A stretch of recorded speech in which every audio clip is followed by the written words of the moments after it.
Welcome to Living Fullness, a podcast where two unusual friends explore all things friendship, relationships, and the Christian life. My name is Stina Constantine. And I'm Father Sean Burns. And each month we bring you a guest, someone who will share their experience and strengths with us, helping us to learn, grow, and to live life to the full.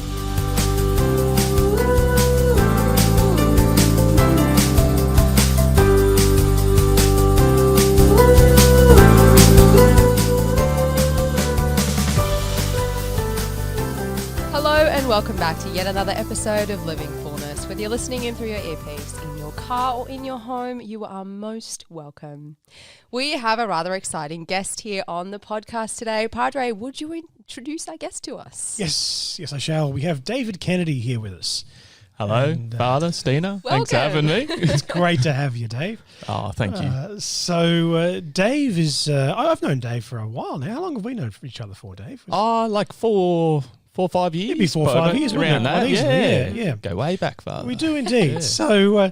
So Dave, he is a student of teaching. You're a teaching student out at Charles Sturt University. Is that the right? Probably more that way. Yeah, probably more that way. Yeah. I just point and I assume that you'll get the general picture. It's like somewhere in the vicinity of this area. Yeah. So you study teaching at university? Study teaching at Charles Sturt. Charles Sturt in your last year? In my last year, yeah. Excellent. But it's not any orderly form of teaching. It's TAS teaching. TAS teaching, okay. So what TAS teaching is, it stands for Technology and Applied Studies. So that high school teacher, like metalwork, woodwork, nice. graphics, like technology mandatory, or like anything to do with technology or working with your hands, that's what a TAS teacher does. Okay, yes. All right. The fun teacher. The fun teacher around, that's right. That's right. We kind of got an advantage over the other teachers, like the English and maths. The students who are in our class actually kind of want to be there. They chose. So I got a lot of respect for like English teachers because I think I've got it when I have a bad day with it or anything. I think at least I'm not a English. Still not an English teacher. Not an English teacher. Sorry to any English teachers listening. You're doing a great job. All the English teachers are like, well, right, okay. I hope they're not like most of your listeners. That was a total not a respect. Yeah. But yes, the respect is there. Yeah. Yeah, for sure.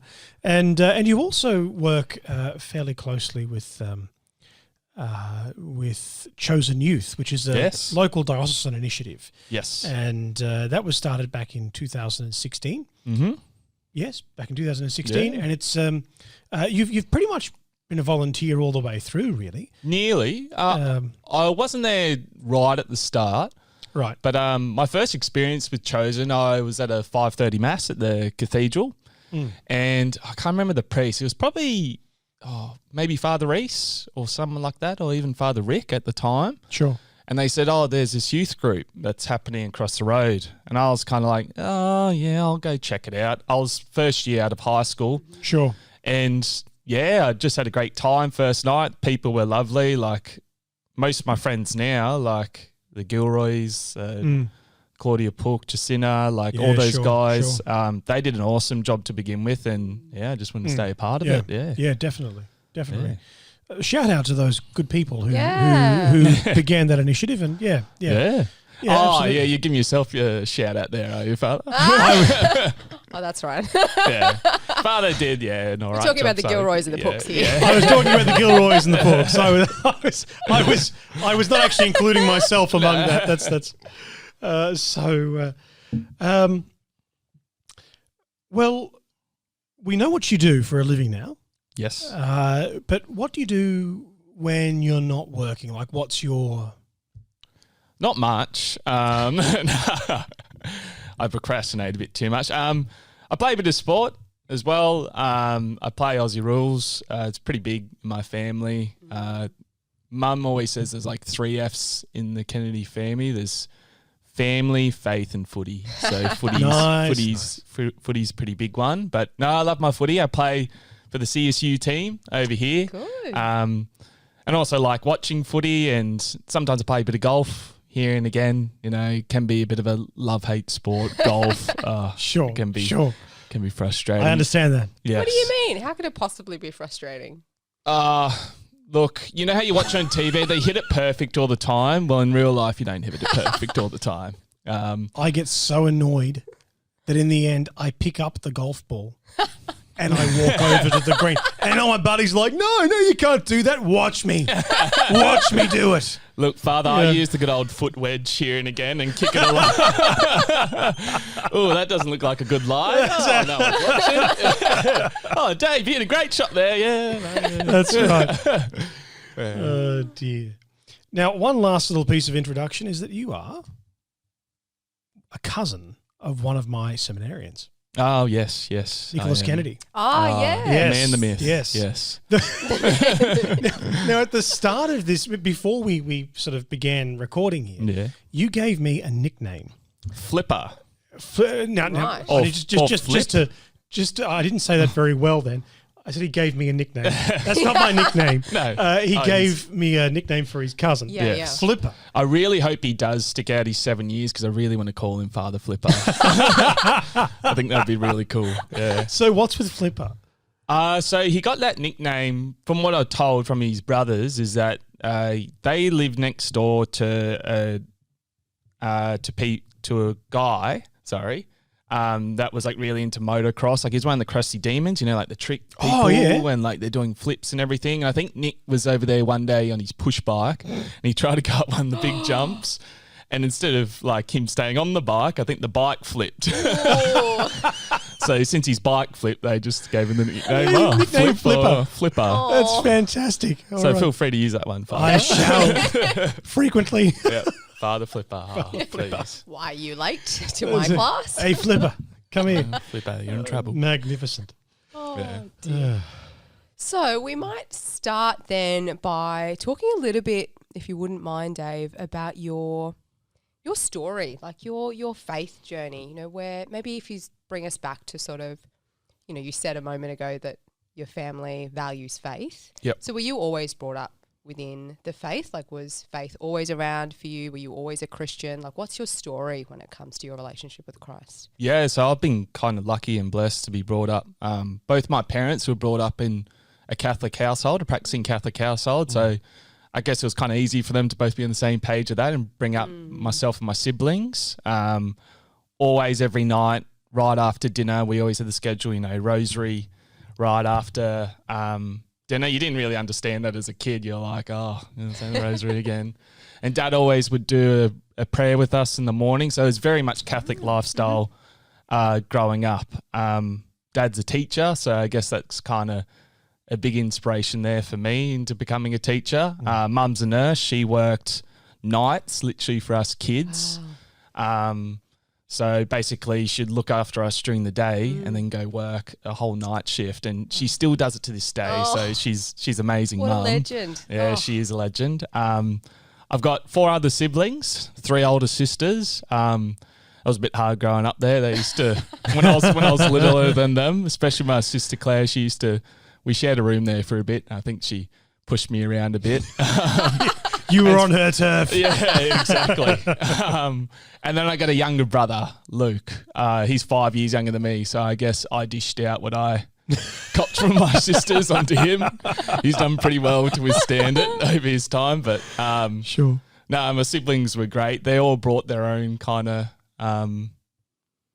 their own different perspective, I guess the word I'm looking for.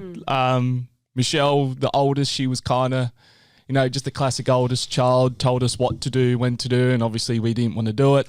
Yep.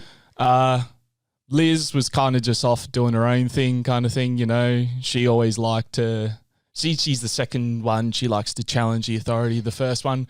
Claire was kind of just, you know, like at peace with everything, just cool to go along with the crowd. And then you got me, the annoying little brother kind of thing, and big brother. And then Luke was just, you know, the baby child because he was a bit younger than us. So sure. I had a really good upbringing with my family, very lucky.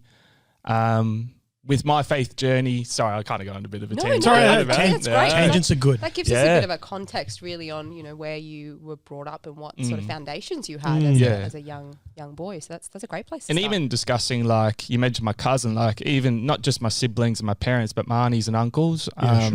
Sure. I got a lot of cousins and aunties, uncles on my dad's side, and they're all brought up in the same setting as well. So I have a great family, and also on my mum's side as well. Not as many. There's like 30 on my dad's side and there's 2 on my mum's side. So sure. At family events, it's different atmospheres, but good atmospheres at both anyway. But yeah, back to my faith kind of journey up to this point.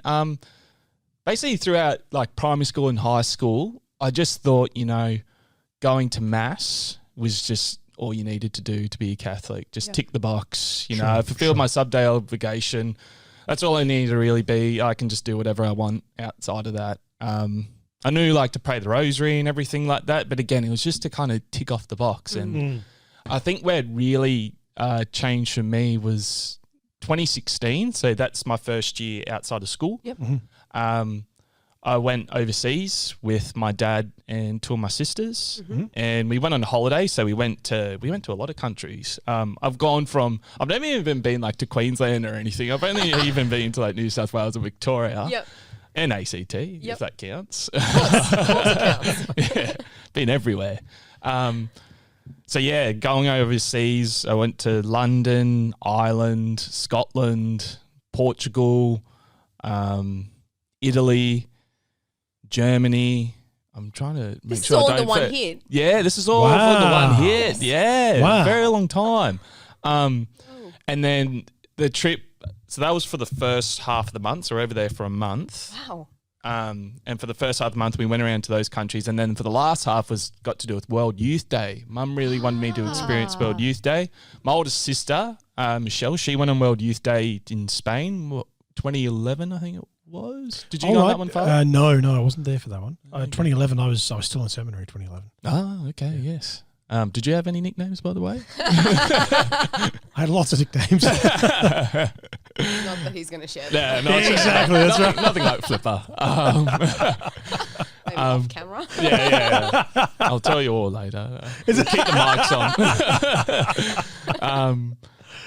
No, so Mum really wanted me, and obviously Dad as well wanted me to go on that. But it was awesome because even before the World Youth Day, we went.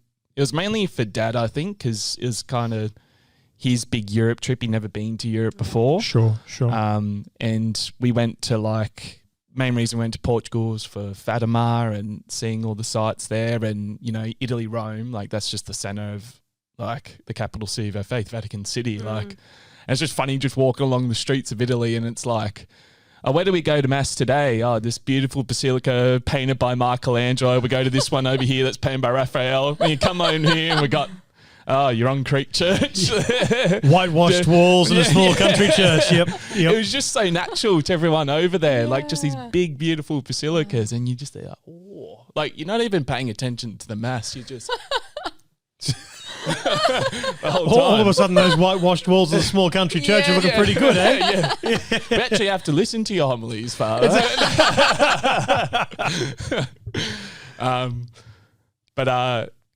World Youth Day was a big part of my faith journey, and it got me seeing,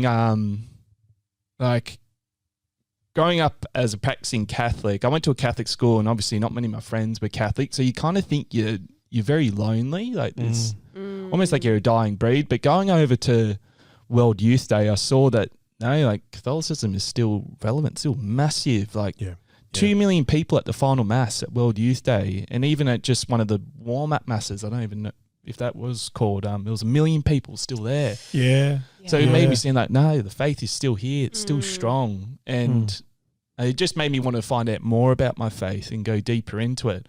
And I guess that's why I took the chance that night when I was at mass just by myself at the 5:30 mass thinking, I'll check out this youth group. Yeah. And it's kind of just taken off from there. Yeah, right. Yeah. So, I mean, you sort of described there that you initially, pre the end of high school at least, faith was very much, if I just do these things or this particular thing, then I've ticked the box. Yeah, I've ticked the box. Done what I need to. Go the odd confession here and there. Yeah. Sure. Yeah, Sure. and then that's part of ticking the box. Exactly. Okay. Yep. So when it comes to your personal relationship with Christ then, what was that like during that space? And what kind of change are we talking about since then? Like since your encounter with Chosen and since your encounter with World Youth Day, and like what's actually changed there? What's changed is, I'm going to use a Spider-Man quote here. With great power comes great responsibility. I feel like since the environment, it made me realize the environment that I grew up in, I'm so lucky to be brought up in the faith. Like there's no good just putting this to waste. That's also one of the reasons I want to become a teacher, not just a TAS teacher, but a religion teacher as well. Sure. Someone that's passionate about the faith, and hopefully that rubs off on the kids. for Hence the sure. youth work as well. For sure. It made me realize the more I discover more about my faith, it makes me realize how much less I know about it, if you know what I mean. Yeah. Yes. The more I dive into it. Yep. And like I said, it's that I feel like I've got that responsibility thing. So I heard like so many great stories from people overseas and even in Chosen Youth where they were like brought up in atheist families and like they had nothing to do with like Catholicism or Christianity. Like they didn't even know who Jesus was really. Yes.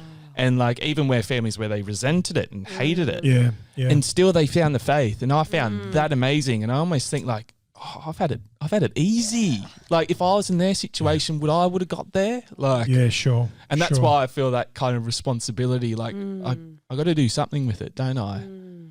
As for my relationship with Jesus, we're always working on it. You know, our relationship with Jesus, and it's just that want to become closer, to be more like Him. So I don't live that every day. As I said, I'm going to continue working on it, but that's kind of like, what my relationship's coming, just realising that responsibility and wanting to pass that on. I think that's a key word there, is relationship, that you know, faith often moves from a concept of box ticking to relationality. Yeah. And you know, the difference between the box ticking and a genuine faith is that relationship. Is that relationship with Jesus Christ. So that's beautiful. Yeah. It also sounds a bit like you've almost found like a gift that you feel needs to be passed on to other people. You talk about this responsibility that you have for something that you've experienced or encountered or come to understand, and then needing to be able to give that on, like to be able to pass that on either through witness or, you know, however, through your teaching, like everyone has that gift though, I feel which ultimately it's a response to grace, isn't it? You know, it's Yeah. But I feel like absolutely. that World Youth Day was kind of a big starting instrumental moment. Yeah. Sure. And even on that trip, like if you ask my siblings, I was annoying to begin with on that on that trip. Like I think it was the jet lag getting to me because we're in London and like it was awesome. Like seeing Lord's cricket ground, that was like it was not like going to the Vatican, but it was pretty close. it was up there. Like it's the home of cricket. Like that was awesome to see the Ashes and everything. But I was like tired of jet lag and I was kind of like, I don't want to do anything. I just want to lay in bed. And then, it was a really wake up call that World Youth Day. And literally Pope Francis said, don't be a couch potato. And I was, even that was pretty funny, that story. Cause you'd know this far. They had like radios at like the big gatherings. Cause obviously Pope Francis is speaking in Italian. Sure. And these radios like translate and probably 1 in every 10 people there had like one of those radios. And what normally people do, you like gather around these people in the radios. And I was listening to an American dude and it was just funny hearing him, like you'd hear Pope Francis like speaking Italian over and you're just kind of like, oh, okay, yeah. And then the American would like translate listening to the radio. And it was just funny. He said, yeah, don't be a couch potato in the American accent. So, yeah.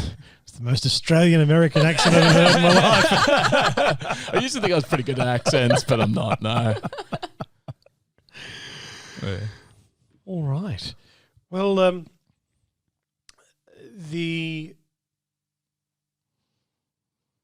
Stina, do you want to take this next question here? Sure, I'd love to. Be easy on me, Stina. So, We talked a little bit about this, Dave, before we started recording. And given that we're on the Living Fullness podcast, what's something that you think, like an aspect or something in our lives that you think is important for us to have in our lives in order to be able to live life to the full? The easy answer there is faith. Like, faith is just the foundation for everything. But I feel like to live a full life, you can't live it alone. I feel like we're not on this earth just to be alone. It's to really have a full life is to live it with the people that we love and surround us. I feel like that's like family, friends. I feel like that those people there really make it a full life. Faith, the number one, like Christ gives us a full life, but also the people around us make it a full life as well. Yeah. That's what I'd say. I think that's it's brilliant. I love it. First time someone said something I said was brilliant. Well, I love it because, I mean, even as you were saying before, Father, you were saying even our faith is relationship. And so like just extending that onto what you're saying now is that you're also talking about and relationship with the people around you as well, which is beautiful. Maybe can you expand a little bit more about why it's so important that we have people around us, or, like who are you talking about when you say having those relationships around us, making us live a better life and living life to the full? Well, I feel like those relationships, they shape who we are as well. I'm using a lot of quotes here, and I'll use Father Sean's quote. I actually listen to you, Father, believe it or not. Father Sean always says, shows me the 5 people you hang around most, and that paints who you are. So they just have a significant influence even on our life, the people we surround ourselves with. And mine in particular, I'd have to start with my parents. Yeah. Laying down that foundation of faith. Yeah.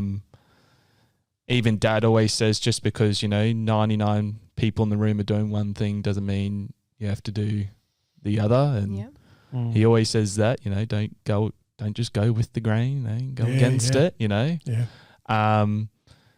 And you can take from those relationships both positive and negatives, like from every relationship as well. I feel like every relationship you can take positives. They're just not all negatives. But yeah, that's kind of what I get from relationships. Yeah. Sorry if I didn't really. What was the question? No, that's great. No, that's good.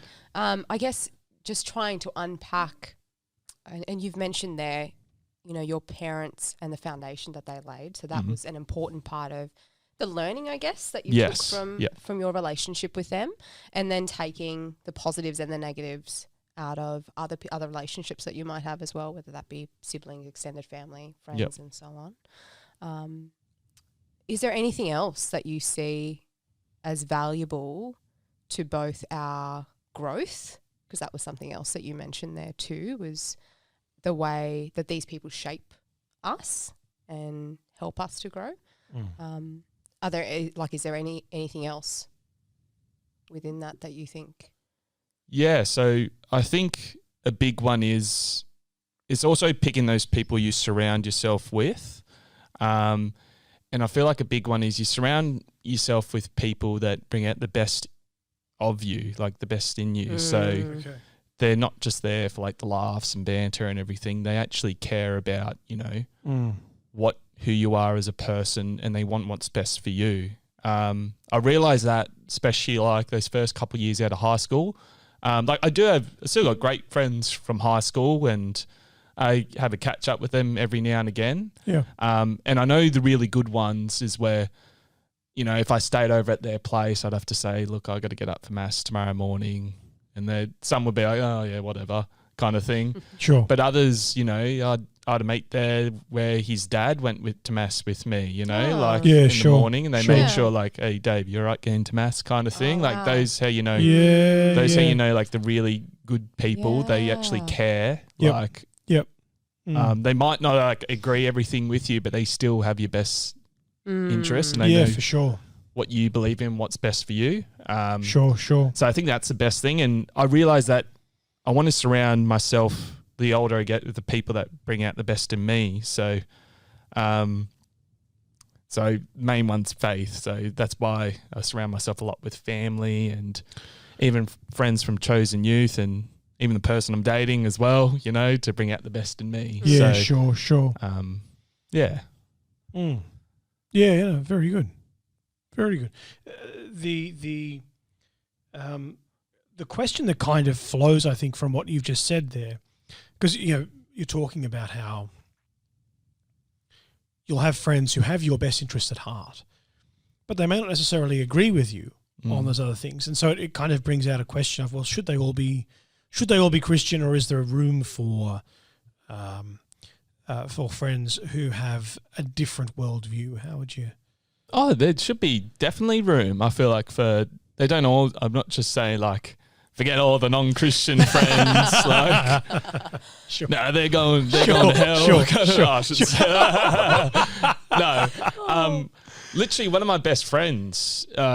Right from I've known him since I was born. Basically, like he's been my closest friend. Like he doesn't really have much faith there, but he knows how important it is to me. Yeah, sure. And he grew up a little bit in the faith, but I just try, when I'm around him, I just try and live it through example, like, and give him, show him like my happiness comes from my faith. Like that's the foundation of it. Yeah, for sure.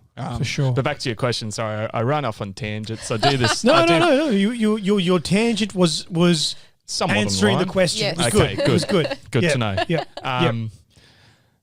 But so with those non-Christian friends, like I said, you can take positives and negatives out of them all the time. I feel like the ones that you surround yourself, there's like almost like a different layer to your friends. You know, like ogres have layers. Ogres have layers. Well, you have like layers with your friends. So your first layer is like your family, your close ones, and then your next ones, I guess, are like your best friends kind of thing. Sure. And I guess the farther layers out is the less influence they have on you. Doesn't mean they can't have an influence, but I guess that's a good way of like explaining it. Sure. Probably non-Christian friends, they wouldn't be in that first layer, but they definitely have a layer of their own, and you definitely give them the time of day. And like I've still got mates that that aren't Christian, and I get along with great. Yeah, for sure. For sure. Would I go with them to like spiritual advice or anything like that? Probably not. But maybe I'm their friend because I can offer that spiritual advice in times of need. They know that if they have a serious issue, just because I'm one of the guys, they know I'm not going to laugh at it. If they really needed help, I can sit down with them and be like, okay, I'm here to give you like some advice, because it's still that kind of that macho culture, like don't talk about your feelings kind of thing. Yep. So even just being that for them. So yeah, non-Christian friends, I think it's just that main theme of, as long as they know they want what's best for you, and not just what they think is what's best for you. They know what you believe and everything. So does that make sense? That makes a lot of sense. That makes a lot of sense. Yeah.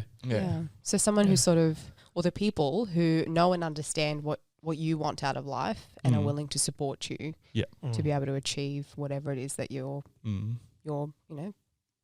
striving for. And that sounds like a pretty full life, doesn't it? Like surround those people that love you and want what's best for you. So, that's right. Yeah. Spot on. Yeah. And I think, there's a big word too, the people who love you. I think that means that sort of captures a lot, doesn't it? Yeah, exactly. Yeah. Exactly. Yeah, definitely.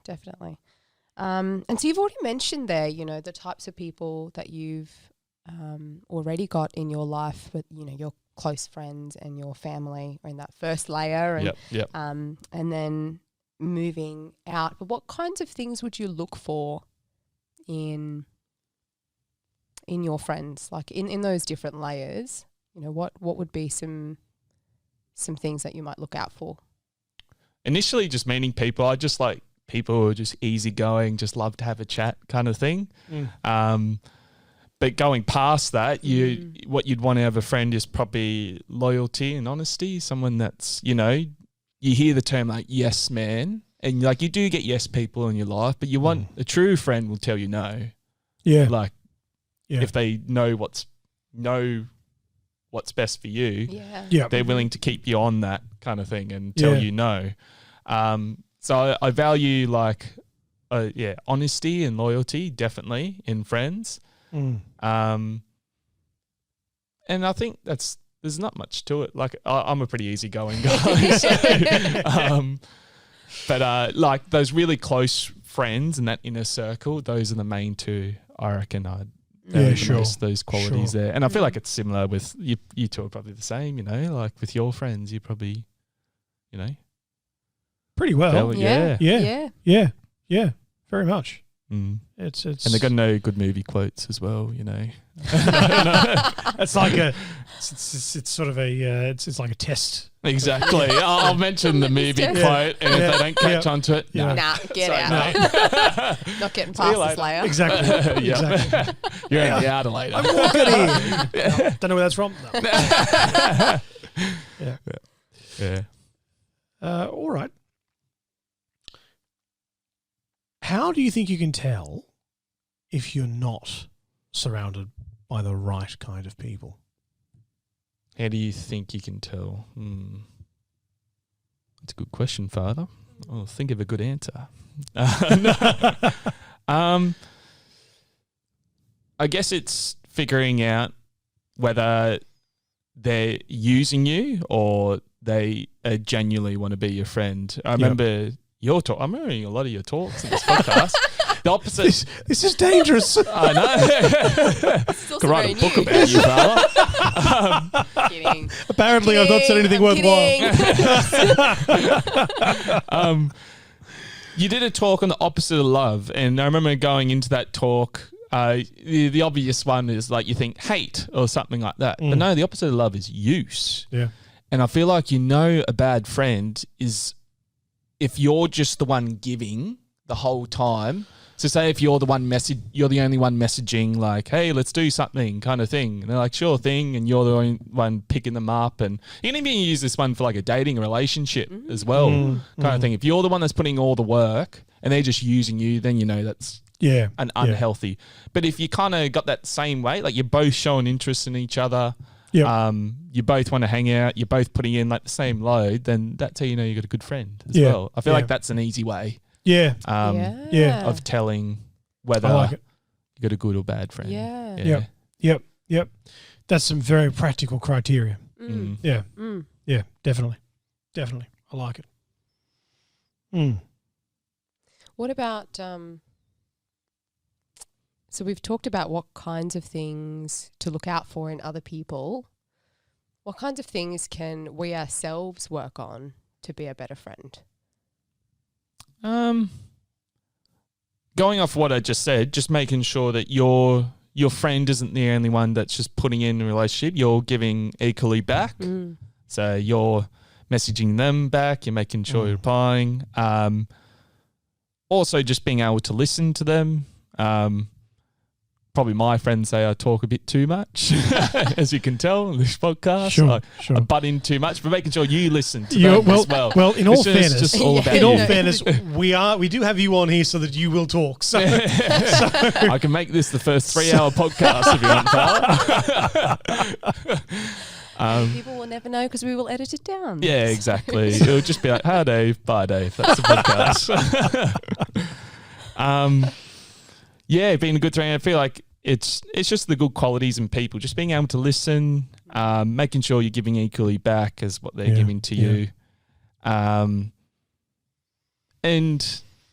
what I value in friends is just not taking your serious moments, but not to take everything so seriously. You know, I say I'm kind of an easygoing guy, so just, you know, enjoy the fun moments, but be there for the serious moments. Yeah.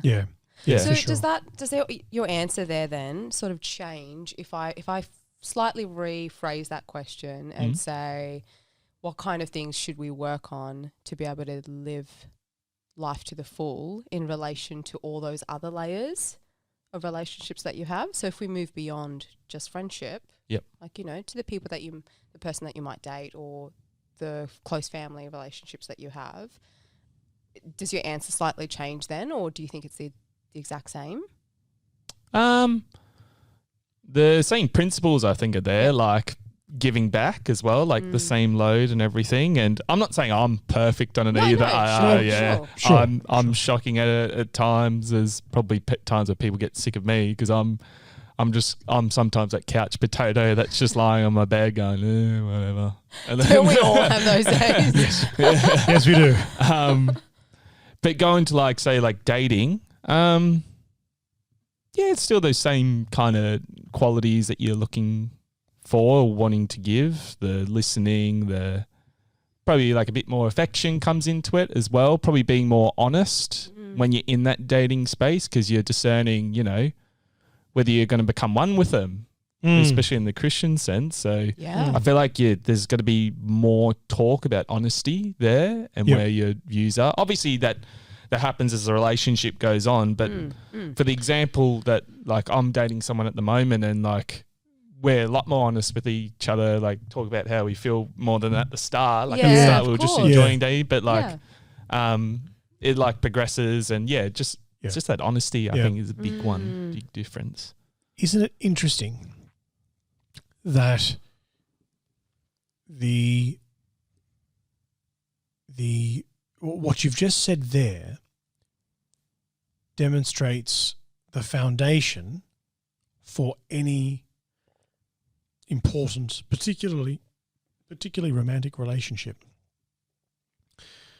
You've sort of said the qualities are the same, but there's a heavier focus, if you like, on certain things in the context of a romantic relationship. Definitely, yeah. That focus can only deepen if there is a firm foundation in friendship first. And so I think what you've really revealed to us there is the importance of good friendship, which precedes a healthy dating and courting life. Yeah. That can then is then in a well-framed position to move into married life. To grow into something. Yeah. Nice. You just made it sound a lot better than what I said. No, I just summarised. That's all I did. I'm very what's the word? Colloquial. Is that the word? But I always get that in my essays for uni. That is like, use too much colloquial language. Use my academic. So you're like my academic. I'm your academic translator. Translator. Okay. Next essay that I'm coming up, Father, I'll have you sit next to me.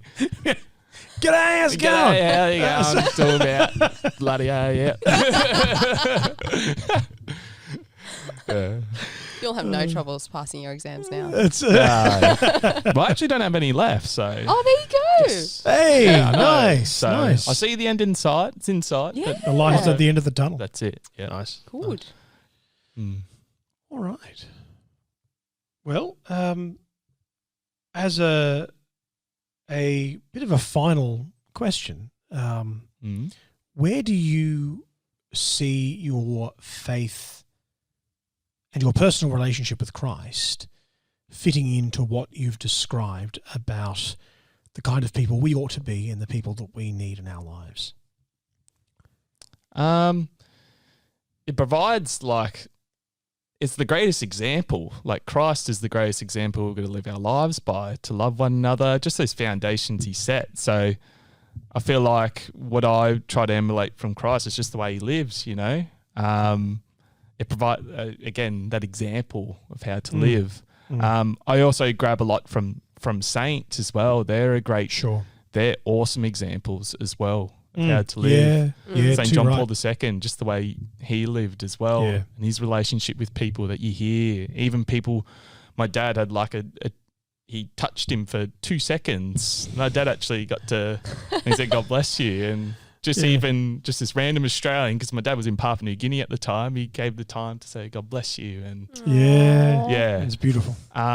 So Christ fitting into those relationships, Christ just gives you everything, doesn't he? He just gives you that foundation of how to live and how you want to bring those good experiences to people. And he gives you those foundations of what a healthy relationship is. So for sure. And he does it in all perspectives, like his relationship with his mother, his relationship with his father God and his foster father as well with Joseph, with with his disciples, who you could see as his friends, Yeah. to strangers as well that he met along the way who he performed miracles for, even with like children. Like disciples were just trying to shoo him off, and he was like, no, let him come in. And a lot of what I do is with, younger people as well. So we kind of see that different perspectives there with Christ. Yeah, it's just the ultimate example, isn't he? That's pretty cool. I know I've said example about 50 times in that time. No, but it's you've done well. That's good on you. Thank you for that. That Christ provides, as you say, he provides that example in every aspect of his earthly life. He provides the perfect example of who we are to be. That's brilliant. The formula's there. Exactly. Yeah. It's hard to keep to it though. It's a challenge. The great news is that with Christ's grace, it's possible. It's possible. Yeah, nothing's impossible. That's it. That's it. Yeah, we had the saints who went before us, hey? Too right. Yeah, exactly. Too right. Yeah. They're their next step, aren't they? Yeah. Like after Christ. That's it. Yeah. No, thank you for that, Dave. That was, you're beautiful. welcome. My cheeks are actually sore from grinning, which is beautiful. No, thank you. And thanks you for spending time with us today too. No, I love spending time with you guys. It's been, when Dave says he doesn't do much, it's a lie. You know how many times I had to reschedule. Does this work, Dave? I'm at school at the time as well. And then I'm at school holidays where just lounging about, and uni holidays as well. It's perfect. Thank you for giving it time. It's wonderful. No, it's awesome. So to finish up, we will do what we always do with our guests, is to do a bit of a fun round. So we're just going to ask you some random questions, and you just tell us the very first thing that comes to mind. Fire away. I'm keen for this. Tea or coffee? Oh, coffee. Easy. Hey. Hate tea. Do you hear that, Bishop? Oh, hate tea. Oh, coffee. All right. I've actually got a funny story about tea. I'm not blabbing on. It was actually at World Youth Day. I discovered a lot about World Youth Day about myself. So we're with the group. It's actually after the festivities and everything at Poland. I think we were in Austria. And one of the girls, we're going for like lunch at a cafe. And one of the girls in the group said, Dave, I've realised you don't drink any coffee or tea or anything. Whenever we go to these cafes, you just get like another beverage or something. And I'm like, I'm not really into coffee or tea. And she's like, right, I'll get you a tea. I feel like you really like tea. So I'm like, yeah, rightio. I thought, why not? My dad drinks a lot of tea. I think he has one every night before he goes to bed. So she gets me a tea and she's like, look, just have the first sip, see if you like it. And if you don't, just put like a teaspoon of sugar into it. It'll sweeten it up a bit. So I'm like, right, I take the first sip. Nah, don't like a teaspoon of sugar. Take another sip. Oh, I don't think it's still for me. And she's like, well, keep adding the sugar. So I was just on this, it was sweetening up a bit. So literally, I just this process of sugar. By the end of the tea, when I got there, it was just this massive pile of sugar at the bottom there. And I was just like, tea, not for me. And then the reason why I got into coffee is because I had mates that were like baristas and they just love coffee and they got me into it, and I have it every day. Yeah. So, oh no! Sorry. I thought this was like the speed round. Sorry, it's okay. It's all right. It's okay. Introvert or extrovert? Probably if you ask different people, you probably get a different answer. I like to say I'm mostly an extrovert, but I can be an introvert in certain situations. Believe it or not. Yeah. Sure. You are trapped on a desert island. Oh, wow. And you can only have 3 things. What would they be? How to build a raft book for dummies. I know Nice. For dummies book. Yep. I want like something like fun or something like Bear Grylls would have on him. I'm thinking more Bear Grylls. So like a knife. Okay. Mm-hmm. And then... Do you have like water supply and everything on this island, or you just got? Oh, I'm thinking too much into it. It's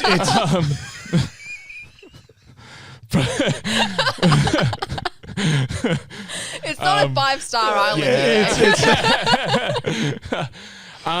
Trapped.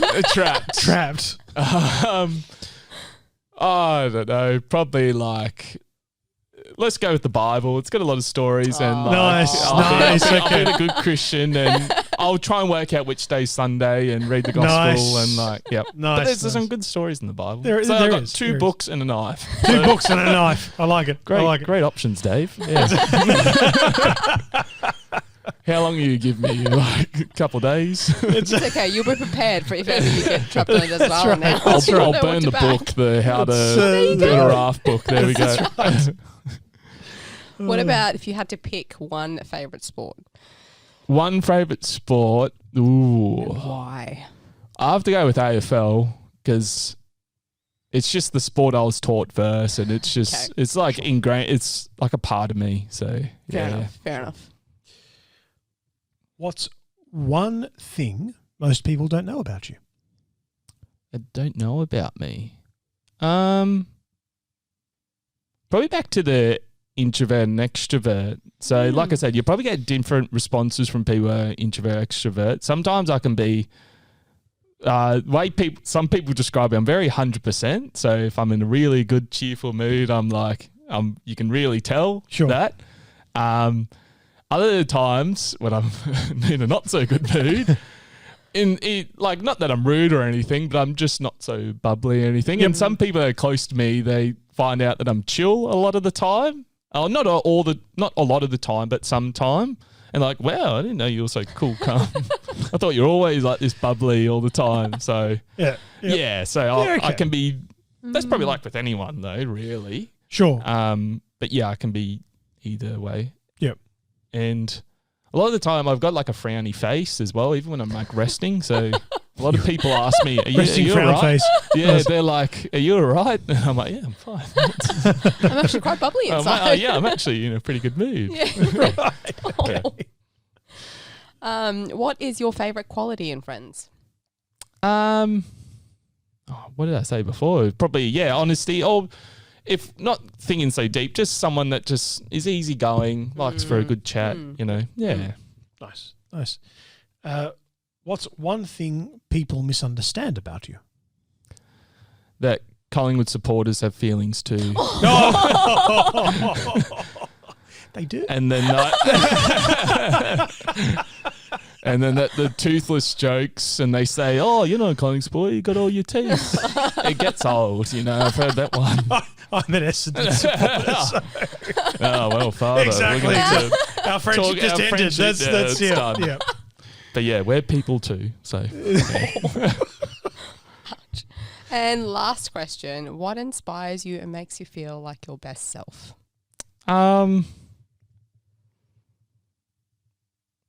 It goes back to my teaching occupation. It was during one of my placements, and I was in a metal workshop, and I was helping kids like build this cube kind of thing. I was teaching them how to oxy-weld, so like melt. Basically, you melt metal together to create stuff. And I was teaching these kids how to oxy-weld, and they were really scared because it looks pretty scary. You light it with the flint, and this big flame comes out of the torch. I mean the nozzle. And afterwards, when kids learned how to do that, they came up to me and they're like, "Oh, look at this, Mr. Kennedy," and everything. So it was kind of just having that feeling that I taught them that, and they were so happy that I taught them that. Sure. So that's what. Yeah. What was the question again? It was what inspires you and makes you feel like your best self. Yeah, it was kind of those moments where that feeling I helped someone achieve something they thought they couldn't. Cool. So. I guess that's why I like being a teacher. Yeah, exactly. Definitely in the right quality space. Quality of teaching right there. Yeah, that's some quality stuff. That's everything. Good on you. Yeah. All right. Thank you, Dave. Oh, thank you, very much for Thank joining you, us. Stina. This is awesome. Yeah. It's been an absolute delight to have you here. If you guys have enjoyed having Dave on the podcast as much as we have, make sure you share this video or share the podcast. Pop in your questions, thoughts and comments to us as well. Maybe there's a question you wish we had have asked Dave. You can let us know what that is. We'll see if we can forward it on to him. Yeah. But as always, until next time, know of our love and peace. God bless.